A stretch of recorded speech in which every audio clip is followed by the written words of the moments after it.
where roots have spread from seeds that should not have been sown, that God is leading us down into.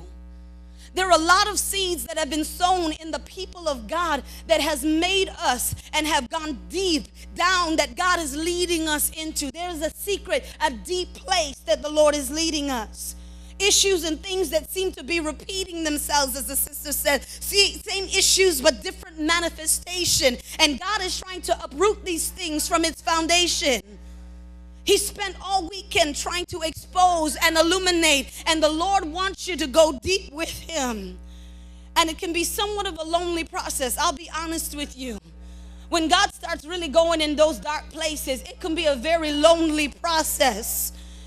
And it can be lonely because it's almost as if he's drawing a line to outsiders and saying this far and no further.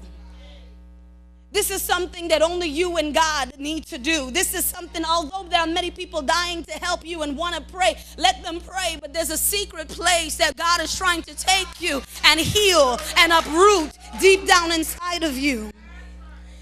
And at the heart of who you are, you want somebody to come with you. You want the support. But there's some things God is going to have to lead you through on your own.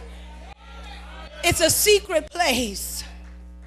What will make us most effective in our walk with Christ and cause us to bear fruit and produce results is dependent on our obedience and how we choose to prepare now. Preparation always meets opportunity. Whenever they get ready to launch a shuttle into outer space, they can't just go at any time. It's a strategic procedure. They have to wait till the winds are right and what they call as a window of opportunity. It's an actual window that opens up, and the minute it opens, they have to begin to be in position and launch and be ready to move the minute that window opens. Many of us, God has prepared many things for us.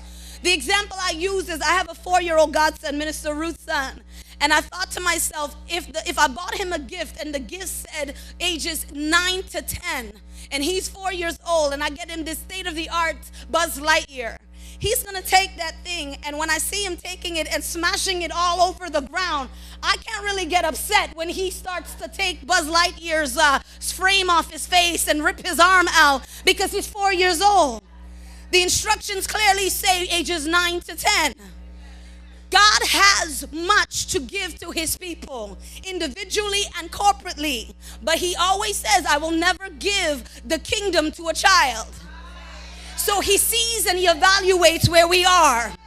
There's many praying about a husband. There are many praying about different needs and different wants. But he sees right now, if I give you this thing, I'm fearful that you're going to take it and rip its arm off. So I need you to hold on for a minute. And what my focus is now trying to build character and sobriety in you, because maturity produces sobriety. As you grow in God, you begin to get more sober in God. I remember when I used to drink and I used to be intoxicated, and they would say, try and walk in a straight line. And for the life of me, I could not walk in a straight line.